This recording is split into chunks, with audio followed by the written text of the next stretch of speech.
ओम शांति। आज 6 सितंबर 2023 की साकार मुरली। आज बाबा ने कहा, मीठे बच्चे सर्विस का शौक रखो, विशाल बुद्धि बन सर्विस की भिन्न भिन्न युक्तियां निकालो, जो बातें बिगर अर्थ है उन्हें करेक्ट करो। प्रश्न, आत्मा जो अजामिल जैसी गंदी बन गई है, उसको साफ करने का साधन क्या है? उत्तर, उसे ज्ञान मान सरोवर में डुबो दो। अगर ज्ञान सागर में डूबे रहे तो आत्मा की मेल साफ हो जाएगी। दूसरा प्रश्न, ब्राह्मणों के लिए सबसे बड़ा पाप कौन सा है? उत्तर, ब्राह्मण और बाप की आज्ञा न माने तो यह बहुत बड़ा पाप है। बाप की पहली आज्ञा है, तुम मुझे निरंतर याद करो, लेकिन बच्चे इसमें ही फेल हो जाते हैं। फिर माया कोई न कोई विकर्म करा देती है। गीत है, छोड़ भी दे आकाश सिंहासन। ओम शांति। बच्चों की बुद्धि में क्या आता है? कौन आया है? बाप, टीचर, सदगुरु। माता पिता अक्षर तो जरूर चाहिए। माता पिता अक्षर भारत में प्रचलित है। तुम माता पिता, पीछे तुम कह सकते हो बाप दादा। वैसे तो माता पिता में बाप दादा आ जाता है, परंतु नहीं, ये समझाने का तरीका है। क्योंकि बाप है, माँ भी जरूर चाहिए। अब माता पहले कौन है? यह गुह्यत गुह्य बात जो कोई समझ ना सके। क्या प्रजापिता ब्रह्मा होने से भी माता चाहिए?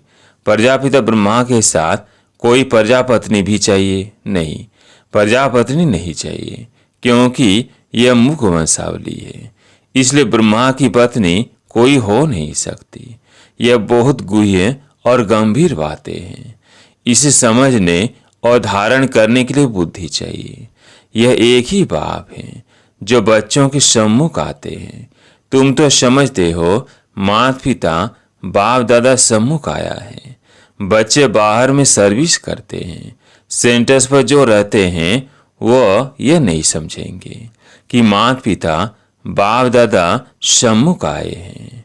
वो समझेंगे फलानी बी के वह ब्रह्म कुमारी आई है, यह मम्मा एडाप्ट की हुई है। सबसे लकी सितारा जगत अम्बा है। ये संभालने के लिए मुख्य है, इसलिए इन पर कलश रहता है। और यह ब्रह्मा तो हो गई ब्रह्मपुत्र, मेल के रूप में तो सरस्वती जरूर चाहिए। सरस्वती को ही जगत अम्बा कहा जाए। इस मेल को तो जगत अम्बा नहीं कहेंगे। यह बड़ा अच्छा राज है जो कोई भी गीता भागवत में नहीं है। शास्त्रों में कहानियां बैठ लिखी है। 5000 वर्ष पहले व 2500 वर्ष पहले क्या हुआ था सो बैठ लिखते हैं। वो नाम रूप देश काल तो कुछ है नहीं। नाटक भी अनेक प्रकार के बनाते हैं। यह बाप बेट सम्मुख अच्छी रीति समझाते हैं कि बच्चे हर एक बात को पूरा समझ जाए। इन गीतों में भी कोई बिगर अर्थ अक्षर है। अब आकाश तत्व तो यह है, इसमें तो हम बैठे हैं। जिस पारलौकिक बाप को सब याद करते हैं वो कोई आकाश तत्व से आते नहीं है। अगर श्री कृष्ण की आत्मा कहे वो तो यहाँ ही है। सब मुख्य मुख्य आत्माएं धर्म स्थापक आदि यहीं है। श्री कृष्ण की आत्मा भी 84वें जन्म में यहीं है। उनकी आत्मा को तो बुला ना सके। यह परम पिता परमात्मा को बुलाया जाता है कि आओ, अपना मैं तत्व निर्वाण धाम छोड़कर वहां से आओ। तुम आत्माओं का सिंहासन तो मैं तत्व है। आकाश में तो तुम जीव आत्मा ही रहती हो। यह मांडवा है खेल चलने का। जब गीत सुनते हो दिल में आप ही करेक्ट करते जाओ। यह तो जिन्होंने नाटक बनाए हैं उन्होंने ही फिर गीत बनाए हैं। फिल्म शूट करने वालों को भी समझाना चाहिए। इसमें बड़ी विशाल बुद्धि चाहिए। राय देते हैं सर्विस करने लिए। यह ड्रामा जिसने बनाया है उन्हें समझाना चाहिए, उनसे मिलना चाहिए, इतनी समझ चाहिए। बात तो डायरेक्शन देंगे। बाप को तो जाकर नहीं पूछना है। बाप तुम बच्चों को डायरेक्शन देंगे, ऐसे ऐसे करो, श्रीमत पर चलो। वास्तव में धरती यह भारत खंड है। भारत में ही उनका आना होता है। भारत ही उनका बर्थ प्लेस है। सभी उस निराकार फादर को ही बुलाते हैं। श्री कृष्ण तो शव का फादर नहीं है, और मुरली जो दिखाते हैं वो कोई काठ की तुतारी तो नहीं है जो श्री कृष्ण के हाथ में देते हैं। मुरली तो वास्तव में ज्ञान की है। गॉडेज ऑफ नॉलेज सरस्वती को कहते हैं। राधे को नहीं कहेंगे, श्री कृष्ण को भी नहीं कहेंगे। यह तो जोड़ी है बाप और बच्चे की। सरस्वती को कहा जाता है गॉडेज ऑफ नॉलेज। तो जरूर प्रजापिता ब्रह्मा ब्रह्मपुत्रा भी गॉड ऑफ नॉलेज होना चाहिए, लेकिन ब्रह्मा के लिए तो गाया नहीं जाता। गॉड इज नॉलेजफुल कहा जाता है। ब्रह्मा नॉलेजफुल नहीं, गॉड इज नॉलेजफुल। परम परमात्मा ज्ञान सागर है, तो जरूर अपने बच्चों को ज्ञान देंगे। पहले पहले इनमें प्रवेश कर इन द्वारा दूसरों को देते हैं। इनमें सब लक्की सितारे आ जाते हैं। ज्ञान सूर्य, फिर ज्ञान चंद्रमा, यह ब्रह्मा हुए। फिर चाहिए ज्ञान चंद्रमा के नजदीक एक सितारा जो चंद्रमा के सामने खड़ा रहता है। वह बहुत तीखा होता है। उनको ज्ञान लकी सितारा कहेंगे। उनका नाम सरस्वती रखा हुआ है। सरस्वती बेटी हो गई ना, यह तो बाप भी हुआ, बड़ी नदी भी हुई। बहुत बड़ी नदी है। सब नदियों का मेल सागर में होता है। सागर और नदियों का मेला होता है। सरस्वती भी सागर में मिलती है। उनका मेला नहीं लगता है। मेला ब्रह्मपुत्र नदी का लगता है। यह नदी वंडरफुल है, मेल है। नदी तो फीमेल को कहा जाता है। यह गुह्य राज बहुत समझने लायक है, परंतु यह बातें पहले पहले कोई को नहीं बतानी चाहिए। पहले तो लौकिक माता पिता पारलौकिक माता पिता का राज समझाना चाहिए। लौकिक माता पिता से अल्पकाल क्षण भंगुर सुख का वर्षा मिलता आया है। यह तो पक्का याद रहना चाहिए। दूसरा कोई दो बाप का राज समझा ना सके, वो तो जानते ही नहीं। गाते हैं तुम माता पिता, अब पिता सर्वव्यापी है तो माता कहाँ गई? ये समझने की बात है ना। माता पिता चाहिए ना। माता पिता कहा जाता है निराकार को, परंतु ये समझते नहीं कि इनको माता पिता क्यों कहा जाता है। वो तो गॉड फादर है। फिर कहते हैं एडम और ईव, एडम ही ईव है, ये नहीं समझते। प्रजापिता ब्रह्मा वही फिर माता हो जाती है। एडम और ईव अथवा आदम बीवी कहते हैं, परंतु अर्थ नहीं समझ सकते हैं। बच्चे समझ सकते हैं। आदम बीवी वास्तव में यह है। इनको बीवी आदम दोनों कह देते हैं। वह तो है बाप। ये बड़ी पेचीली बातें हैं। भारत में गाते भी हैं तुम माता पिता, ऐसे ही सुनी सुनाई पर गाते रहते हैं। अर्थ कुछ नहीं समझते। सतयुग को बहुत दूर ले गए हैं। लाखों वर्ष से कह देते हैं। लॉन्ग लॉन्ग भी कितना, लॉन्ग लॉन्ग भी कितना, कहानी तो नजदीक ही सुनाई जाती है। तुम समझा सकते हो लॉन्ग लॉन्ग एगो, यानी 5000 वर्ष पहले इस भारत में देवी देवताओं का अखंड अटल सुख शांतिमय राज्य था, और कोई राज्य नहीं था। यह अक्षर कोई विद्वान आचार्य कह नहीं सकते। देव देवताओं का राज्य था। मालूम होना चाहिए कैसे स्थापन हुआ, लक्ष्मी नारायण कैसे बने, कैसे उन्हों की राजा स्थापन हुई। उनके पहले तो कलयुग था। बरोबर कलयुग का अंत अब है, और कलयुग के बाद फिर सतयुग होगा। सतयुग सामने आ गया है। जो लॉन्ग लॉन्ग था वह सामने आ गया। 84 जन्म लेते लेते अब कलयुग का अंत आकर हुआ है। अभी तुमको कहेंगे 5000 वर्ष पहले इन लक्ष्मी नारायण का सतयुग में राज्य था। अभी नहीं है। अभी टाइम आकर पूरा हुआ है। फिर से लक्ष्मी नारायण का राज स्थापन हो रहा है। यह तुम्हारी बुद्धि में है, जिसके लिए तुम पुरुषार्थ कर रहे हो।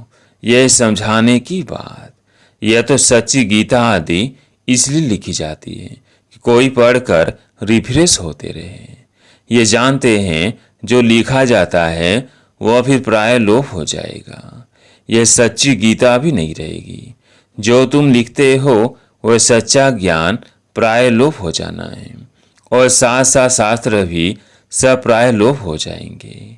सतयुग त्रेता में शास्त्र होते नहीं, फिर कल्प पहले जैसे द्वापर से बने थे वैसे बनने लग पड़ेंगे। यह है भक्ति मार्ग की सामग्री। रचना की सामग्री बहुत बड़ी है। तुम ज्ञान सेकंड में ले लेते हो। सारी रचना के आदि मध्य अंत को तुम जानते हो। अंगी अखरे यानी तिथि तारीख सहित पूरा हिसाब किताब है। 84 जन्म सब नहीं लेते हैं। कोई 70 लेते, कोई 60 लेते, कोई 2 भी लेते हैं। वह सारा मिनिमम और मैक्सिमम का हिसाब है। पीछे आने वालों के जरूर नंबरवार थोड़े थोड़े जन्म होंगे। उसको फिर विस्तार करना फालतू हो जाता है। तुम बच्चे नटसेल में समझ सकते हो। 84 लाख जन्म तो है नहीं। 84 जन्म भी हर एक नहीं ले सकते हैं, ऐसे ही सिर्फ कह देते हैं। 84 का चक्र है। 84 लाख जन्मों का चक्र नहीं गाया जाता। गीत है, पाप कपट की छाया पड़ गई है, अब रावण का राज्य है ना। आत्मा पर मैल की छाया पड़ते पड़ते अब बिल्कुल ही अजामिल हो गए हैं। इतनी मैल चढ़ी है जो साफ होती ही नहीं। उस मैल को निकालने लिए फिर गाया हुआ है ज्ञान मानसरोवर, उसमें डुबा रहे। जैसे जंक लगती है तो उनको उतारने के लिए घास लेट में डाला जाता है। यह भी जंक लगी है, इसलिए ज्ञान सागर में डूबे रहो। कोई पानी की नदी वो सागर की बात नहीं है। ज्ञान सागर जो ज्ञान देते हैं उस नॉलेज में तत्पर रहना है। गृहस्थ व्यवहार को भी संभालना है। उसमें कोई मत चाहिए तो लेते रहो। हरेक का कर्म बंधन अपना अपना है। सर्जन सब के लिए एक ही दवा नहीं देते हैं। हरेक का कर्म बंधन, हरेक की बीमारी अपनी अपनी है। यह 5 विकारों की बीमारी महाभारी है। इस बीमारी को कोई जानते ही नहीं है। यह कब से शुरू होती है? आत्मा को बीमारी लगने से शरीर को भी बीमारी लग जाती है। आत्मा में दुख पड़ता है तो शरीर में भी पड़ जाता है। यह बातें शास्त्रों में नहीं है। वो तो भक्ति मार्ग का भक्ति कांड है। भक्ति का भी बाबा ने बताया है कि पहले होती है अव्यभिचारी भक्ति, फिर रजोगुणी व्यभिचारी भक्ति, फिर व्यभिचारी तमोगुणी भक्ति। जैसी जैसी भक्तों की अवस्था वैसी भक्ति भी हो जाती है। ज्ञान भी ऐसे उतरता है। पहले 16 कला, फिर 14 कला, फिर 12 कला। प्रारब्ध जो बनती है वह फिर उतरती जाती है। तुम बच्चे जानते हो यह कमाई है। कमाई में विघ्न पड़ते हैं, दशाएं बदलती हैं। पूछते हैं हमारे ऊपर कौन सी दशा बैठी हुई है, फिर वह लोग बतलाते हैं। इस सच्ची कमाई में भी बच्चों पर दशाएं बैठती है। कोई पर राहु की दशा बैठती है, काला मुंह कर लेते हैं। बृहस्पति की दशा थी, फिर माया ने थप्पड़ लगाया तो राहु की दशा बैठ गई। काम में गिरा और फट से राहु का ग्रहण लगा, ताला बंद हो जाता है। यह है गुप्त कड़ी सजा। वह फिर कभी कह नहीं सकेंगे कि भगवानुवाच काम महाशत्रु है। सन्यासी भी काम महाशत्रु के कारण ही स्त्री को छोड़ चले जाते हैं। यह भी निवृत्ति मार्ग की पवित्रता भारतवासियों के लिए अच्छी है। भारतवासी पवित्र से अपवित्र बनते हैं तो उनको थमाने के लिए यह सन्यासी है। मरम्मत के लिए यह पवित्रता है। पवित्रता की ताकत से ही सृष्टि इतना चलती है। अभी तो वे भी पतित बन पड़े हैं। तुम्हें उनकी भी सर्विस करनी है। सर्विस का तुम बच्चों को बहुत बहुत शौक रहना चाहिए। बेकायदे कोई भी चलन नहीं चलनी है। भल पुरुषार्थी हो, संपूर्ण तो कोई नहीं बना है। कुछ न कुछ पाप होते रहते हैं। बाप की आज्ञा न माना यह भी बड़ा पाप है।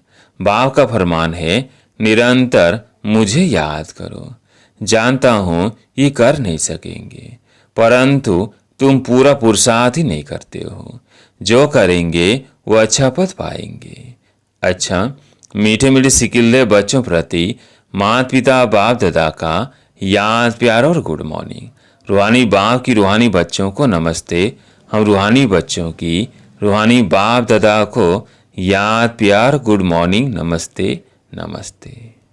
धारणा के लिए मुख्य सार। पहला पॉइंट, 5 विकारों की बीमारी से मुक्त होने के लिए सर्जन की राय लेते रहना है। आत्मा पर कोई बीमारी न लगे, इसकी संभाल करनी है। दूसरा पॉइंट, सच्ची कमाई करनी और करानी है। कोई बेकायदे चलन नहीं चलनी है। राहु की दशा कभी ना बैठे, इसके लिए बाप के फरमान पर सदा चलना है। आज प्यारे मीठे बाबा का वरदान, याद और सेवा द्वारा सब चक्रों को समाप्त कर क्षमा पर फिदा होने वाले सच्चे परवानी भव। याद और सेवा द्वारा सब चक्रों को समाप्त कर क्षमा पर फिदा होने वाले सच्चे परवानी भव।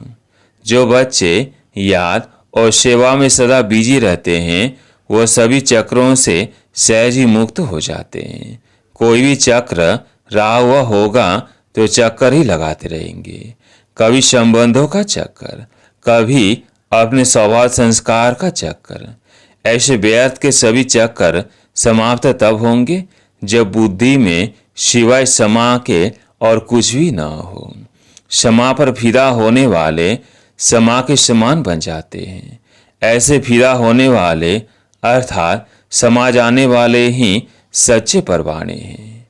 स्लोगन, जो सच्चे पारस बने हैं उनके संग में लोहे सदृश आत्माएं भी सोना बन जाती है। जो सच्चे पारस बने हैं उनके संग में लोहे सदृश आत्माएं भी सोना बन जाती है। अच्छा, ओम शांति।